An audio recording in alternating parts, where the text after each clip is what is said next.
Hello दोस्तों, आप सभी दोस्तों का स्वागत है बिहार तक न्यूज चैनल में।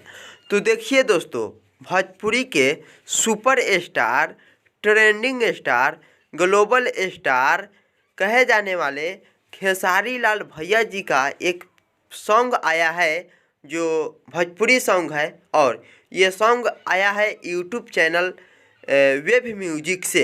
तो आप सभी दोस्तों जाकर सुन सकते हैं और एक प्यारा सा कमेंट कर सकते हैं। और सॉन्ग का नाम है तू मुरली बजावत रहा, और ये खेसारी लाल भैया जी इस गाने को गाए हैं। तो ये बहुत मस्त सॉन्ग है, एक प्यारा सा सॉन्ग है। तो आप सभी दोस्तों जाकर सुन सकते हैं और एक प्यारा सा कमेंट कर सकते हैं, तू मुरली बजावत रहा। तो चलिए दोस्तों, हम लोग अगले वीडियो के साथ मिलते हैं। वीडियो कैसा लगा कमेंट में बताइएगा, वीडियो को लाइक कीजिएगा। अब प्लीज़ दोस्तों, यदि चैनल पर नए होंगे तो सब्सक्राइब कीजिएगा, घंटी को दबाना नहीं भूलिएगा। इसी प्रकार के हम अपडेट लेकर आते रहते हैं।